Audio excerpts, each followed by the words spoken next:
Bismillahirrahmanirrahim. Assalamualaikum warahmatullahi wabarakatuh. Syukur alhamdulillah kita bisa berjumpa lagi di channel ini. Sholawat dan salam selalu dan tetap tercurahkan kepada junjungan kita Nabi besar Muhammad Shallallahu Alaihi Wasallam. Allahumma sholli ala Sayyidina Muhammad. Harapan dan doa saya, semoga saudaraku semuanya selalu diberikan kesehatan, dilapangkan rezekinya, diampuni dosa-dosanya, dan dipanjangkan umurnya. Amin ya Rabbal Alamin. Sahabat beriman yang dirahmati Allah, dalam 5 rukun Islam, salat adalah rukun pertama yang wajib dikerjakan. Ibadah salat juga merupakan tiang agama. Salat adalah kewajiban bagi setiap umat Islam sebagai bukti kecintaan kita kepada Allah. Ada 5 waktu salat wajib yang tidak boleh ditinggalkan, yaitu salat subuh, zuhur, asar, maghrib, dan isya. Jika ditinggalkan, maka akan mendapatkan dosa besar. Meskipun berada dalam kondisi yang tidak memungkinkan, salat adalah hal yang wajib dikerjakan. Meskipun tidak bisa berdiri, maka dibolehkan untuk duduk. Jika tidak bisa duduk, maka diperbolehkan berbaring, bahkan bisa dikerjakan dengan hati. Karena itu, sangatlah tidak logis apabila seseorang mengaku beriman kepada Allah, namun meninggalkan ibadah yang berfungsi sebagai tiang agama. Di berbagai dalil Al-Quran maupun hadis, Allah Subhanahu wa Ta'ala serta Rasulullah Shallallahu Alaihi Wasallam telah menetapkan dengan jelas mana salat yang wajib dan sunnah. Namun meskipun demikian, masih banyak yang menyepelekan salat. Rasulullah Shallallahu Alaihi Wasallam bersabda, "Inti dari segala perkara adalah agama Islam, dan tiang penopangnya adalah salat." Hadits riwayat Tirmidzi. Meskipun salat merupakan tiang agama, namun bagi segelintir muslim saat ini, kedudukan tersebut kerap kali dianggap enteng. Alhasil, salat yang seharusnya mampu mendatangkan pujian dari Allah justru berubah menjadi ibadah yang sangat dibenci oleh Allah dan Rasul-Nya. Bagaimana tidak, esensi utama dalam salat adalah mencari ketenangan dan kekhusyukan. Mengerjakan salat harus dengan ketenangan dan kekhusyukan, atau yang biasa disebut dengan tumakninah. Salat tanpa tumakninah bisa menghilangkan ruh dari salat itu sendiri. Parahnya, salat yang seperti cacing kepanasan atau terburu-buru tanpa menyertai tumakninah sering terjadi di sekitar kita.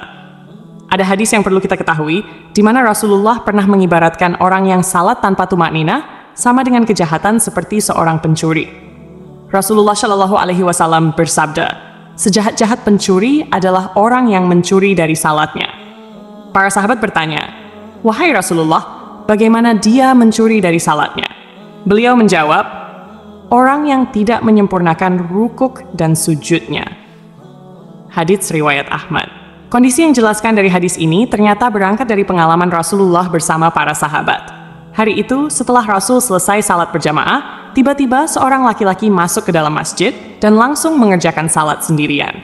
Anehnya, ketika salat, laki-laki itu melakukan gerakan rukuk dan sujud tanpa disertai jeda. Melihat hal itu, Rasulullah kemudian berkata di hadapan sahabatnya, "Apakah kalian menyaksikan gerakan salat laki-laki tersebut? Barang siapa yang semasa hidup melakukan salat seperti itu, maka dia meninggal tidak dalam keadaan Islam." Tak berhenti sampai di situ, di hadapan para sahabatnya, Rasul juga mengatakan bahwa model ibadah seperti itu ibarat burung gagak yang sedang mematuk darah, atau seperti orang lapar yang hanya makan sebutir atau 2 butir biji kurma tanpa pernah merasakan kekenyangan. Dalam buku Agar Sholatmu Makin Khusyuk, karya Syekh Muhammad Sholeh Al-Munajid, dijelaskan bahwa salah satu dosa orang yang mengerjakan salat adalah tidak memperhatikan rukun salat, yaitu tumakninah.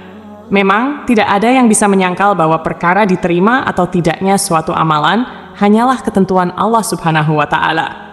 Tetapi, sebagai umat Muslim, kita juga harus mengetahui bahwa ibadah-ibadah yang telah ditetapkan rukunnya tak bisa diubah atau dilanggar. Oleh sebab itu, dalam salat pun tidak boleh sembarangan menunaikannya. Ada cara dan tuntunan yang harus sesuai dengan ajaran Nabi Muhammad Shallallahu Alaihi Wasallam. Dalam suatu hadis, Rasulullah Shallallahu Alaihi Wasallam bersabda, "Sesungguhnya, pertama kali yang dihisab atau diminta pertanggungjawaban dari segenap amalan seorang hamba di hari kiamat kelak adalah salatnya. Bila salatnya baik, maka beruntunglah dia. Namun, bila mana salatnya rusak, sungguh kerugian akan menimpanya. Rajin menjalankan salat tentu merupakan hal yang sangat baik dan mulia, namun tidak serta-merta menjamin seseorang menjadi hamba yang dekat dengan Allah Subhanahu wa Ta'ala. Lalu, siapakah orang-orang yang rajin salat namun justru jauh dari Allah? Dan seperti apa ciri-cirinya? 1. Orang yang lalai dalam salat. Sekalipun salat merupakan tiang agama, ternyata ada jenis salat yang sangat dibenci oleh Allah, yaitu salat yang dikerjakan dengan lalai. Pada hari kiamat nanti, ada banyak orang yang membawa salatnya kepada Allah, lalu salat mereka dilipat-lipat seperti pakaian yang kumal, kemudian dilemparkan ke wajah mereka. Allah tidak menerima salatnya. Bahkan ada yang celaka dengan salatnya, sebagaimana firman Allah dalam surah Al-Ma'un ayat 45. Maka celakalah bagi orang-orang yang salat, yaitu orang-orang yang melalaikan salatnya. Rasulullah Shallallahu Alaihi Wasallam juga pernah bersabda, akan datang pada umat Muhammad suatu zaman, banyak orang yang merasakan dirinya salat, padahal mereka sebenarnya tidak salat. Perintah salat adalah untuk mengingat Allah Subhanahu wa Ta'ala, sebagaimana disebutkan dalam surah An-Nisa ayat 43, sehingga kamu mengetahui apa yang kamu ucapkan. Yang dimaksud lalai adalah tidak mengetahui maksud apa yang dibaca dan dikerjakan dalam salat, atau tidak memperhatikan syarat, rukun, dan ketentuan-ketentuan lainnya. Akibatnya, yang diperoleh hanyalah kelelahan tanpa pahala. Rasulullah Shallallahu Alaihi Wasallam bersabda, berapa banyak orang yang salat, keuntungan yang diperoleh hanyalah payah dan letih. Salat seperti ini tidak akan menambah dekat kepada Allah, bahkan bisa menjauhkan. Rasulullah menegaskan, barang siapa yang salatnya tidak dapat mencegah perbuatan keji dan mungkar, maka tiada bertambah baginya kecuali semakin jauh dari Allah. Orang yang suka menggunjing orang lain. Allah Subhanahu wa Ta'ala berfirman dalam surah Al-Mudaththir ayat 42-48. Apakah yang memasukkan kalian ke dalam neraka sakar? Mereka menjawab, kami dahulu tidak termasuk orang-orang yang mengerjakan salat, dan kami tidak pula memberi makan orang miskin. Kami juga suka membicarakan hal yang batil bersama orang-orang yang membicarakannya, dan kami mendustakan hari pembalasan hingga datang kepada kami kematian. Dalam ayat ini, salah satu penyebab seseorang masuk neraka adalah suka membicarakan kejelekan orang lain. Orang yang salat, namun suka membicarakan aib orang lain, akan ditempatkan di neraka sakar. Allah melarang perbuatan ini, sebagaimana firman-Nya dalam surah Al-Hujurat ayat 12. Wahai orang-orang yang beriman, jauhilah banyak dari prasangka, karena sebagian prasangka itu dosa. Janganlah mencari-cari kesalahan orang lain, dan janganlah menggunjing satu sama lain. Adakah seseorang di antara kalian yang suka memakan daging saudaranya yang sudah mati? Maka tentulah kalian merasa jijik kepadanya. Bertakwalah kepada Allah, sesungguhnya Allah Maha Penerima Taubat lagi Maha Penyayang. 3. Orang yang acuh pada sesama. Allah Subhanahu wa Ta'ala berfirman, sesungguhnya aku hanya akan menerima salat orang-orang yang merendahkan dirinya karena kebesaranku, menahan dirinya dari hawa nafsu karena aku, dan mengisi sebagian waktu mereka untuk mengingatku. Orang yang acuh pada sesama, tidak peduli terhadap kebutuhan orang lain, atau hanya fokus pada dirinya sendiri, menunjukkan bahwa esensi salat belum diterapkan dalam kehidupannya. Salat seharusnya mendidik manusia untuk lebih peduli, merendah hati, dan berbuat kebaikan kepada sesama.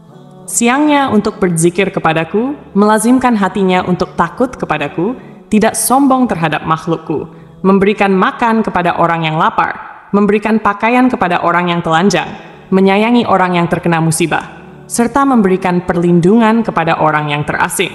Kelak, cahaya orang itu akan bersinar seperti cahaya matahari. Aku akan berikan cahaya ketika dia dalam kegelapan, aku akan berikan ilmu ketika dia tidak tahu. Aku akan lindungi dia dengan kebesaranku, dan aku akan suruh malaikat menjaga dirinya. Jika dia berdoa kepadaku, aku akan segera menjawabnya. Dan jika dia meminta kepadaku, aku akan segera memenuhi permintaannya. Perumpamaannya di hadapanku adalah seperti perumpamaan surga Firdaus. Dalam hadis yang lain, Rasulullah Shallallahu Alaihi Wasallam menyebutkan bahwa salah satu cara mendekatkan diri kepada Allah adalah bersifat dermawan dan senang membantu orang lain, terutama kepada mereka yang sedang kesulitan. Rasulullah Shallallahu Alaihi Wasallam bersabda, orang yang dermawan dekat dengan Allah, dekat dengan manusia, dan dekat dengan surga. Sedangkan orang yang bakhil atau pelit jauh dari Allah, jauh dari manusia, dan dekat dengan neraka. Orang yang dermawan, insya Allah, akan menemukan kenikmatan di dalam salatnya. Ia akan memperoleh kenikmatan tersebut karena dijaga oleh para malaikat, diberi cahaya dalam kegelapan, dan diberi ilmu secara langsung oleh Allah yang masuk ke dalam hati sanubarinya. Orang yang ria. Sebab pertama yang mampu menjerumuskan seorang ahli ibadah sehingga mendapatkan azab, bahkan menjadi penghuni neraka, adalah sifat ria. Hal ini terjadi apabila semua amal saleh yang dilakukan di dunia bukan untuk mencari ridha Allah, melainkan untuk pamer dan mengharap pujian dari manusia. Allah Subhanahu wa Ta'ala berfirman, "Sesungguhnya orang-orang munafik itu menipu Allah, dan Allah akan membalas tipuan mereka. Apabila mereka berdiri untuk salat, mereka berdiri dengan malas. Mereka bermaksud ria dengan salat di hadapan manusia, dan tidaklah mereka menyebut Allah kecuali sedikit sekali." An-Nisa. Oleh karena itu, sebaik-baiknya amalan adalah amalan yang dilakukan dengan ikhlas, murni lillahi ta'ala, hanya demi Allah. Cukuplah kita berharap kepada ridha dan balasan darinya, karena Allah Subhanahu wa Ta'ala adalah seadil-adilnya pemberi balasan. Menjaga hati dan niat merupakan hal yang harus kita perhatikan agar semua amalan tidak berujung sia-sia atau menjadi ria kepada sesama. Orang yang suka berdusta adalah salah satu dosa besar yang diancam dengan siksa pedih di akhirat kelak. Di zaman sekarang, kebohongan tampaknya sudah menjadi kebiasaan di masyarakat. Padahal, sekecil apapun kebohongan tetap dianggap dosa besar. Meskipun seseorang rajin salat dan beribadah, jika lisannya suka berbohong, maka salat dan ibadahnya akan sia-sia. Kebohongan akan menghapus amal-amalnya. Jika ia mati tanpa bertaubat, maka ia akan dimasukkan ke dalam neraka. Allah Subhanahu wa Ta'ala berfirman, "Sesungguhnya yang mengada-adakan kebohongan hanyalah orang-orang yang tidak beriman kepada ayat-ayat Allah, dan mereka itulah orang-orang pendusta." Berenah Aisuta, berbohong adalah salah satu ciri dari golongan orang-orang munafik. Oleh karena itu, kita sebagai umat Islam wajib menjauhi tindakan dusta, karena hal itu dapat menyengsarakan kita di dunia maupun di akhirat. Semoga kita termasuk golongan orang-orang yang rajin salat dan dekat dengan Allah Subhanahu wa Ta'ala, sehingga kita mendapatkan ridhanya dan menetap di surganya kelak. Amin ya Rabbal Alamin. Demikian yang bisa saya bagikan, semoga bermanfaat untuk kita semua. Wassalamualaikum warahmatullahi wabarakatuh.